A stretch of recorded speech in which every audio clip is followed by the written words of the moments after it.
In 4.0 we include a new hair geometry shader, and the reason we created this shader was basically since there was a need from high-end clients to have a shader that had a higher level of control over the shading over the length, as well as some additional transparency controls like rim lighting and incandescence. So that's the reason we have the shader, and we'll just quickly take a look at how to use it. So to access it, we just go Nodes, Hair, More, and in the folder we have a hair geoshading shader. So we'll just take that and we'll connect that up to Surface and Shadow. We can just get rid of the existing hair renderer. So we'll just take a look at how that looks. We'll open up the shader PPG. So basically this is a modified Phong shader. And you can see right off the bat we have the diffuse, ambient, specular controls just like the Phong shader. We also have the ability to map gradients automatically to all these ports, which is really handy. So what I'm going to do quickly is just set these ambient. We'll just set that a little bit differently. And one of the things I really like about the shader is the fact that we can control the ambient diffuse blending. And that's really important with hair because often the shading model for hair you could see is more 20% diffuse, 80% ambient.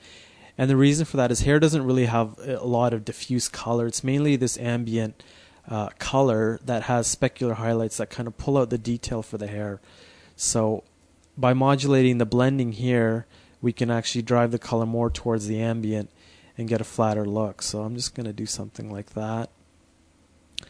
And like I mentioned, what we can do is use the specular to pull out some highlights and details from the hair. You can actually dim this down a little bit.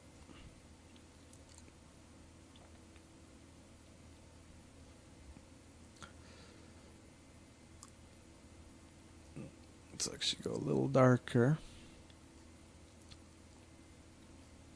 And in addition to that, we've got some transparency controls. So we're able to control the transparency over the length of the hair.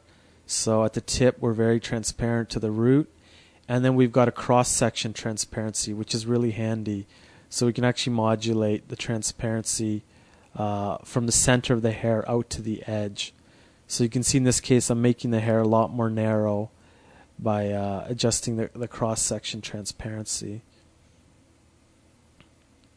And this is some control that we don't have in our normal hair renderer. And on the last tab, we have some control for rim lighting and incandescence. So if we turn on the rim lighting, basically what this does is it allows us to add a separate color effect to the edges of the hair. So we can actually ramp up the intensity, and you can take a look at how that looks. And that basically ends up giving the hair a look like it's glowing. There's a light behind the hair. So it's especially useful in special effects shots where we have specific lighting effects. Incandescence is kind of the opposite. The hair seems to glow from within and has kind of an inner light to it. So again, we have an intensity control for that. And all these effects can be modulated, of course, through a gradient or a texture to give kind of additional special effects to it. So that really quickly is a look at the new hair geo shader.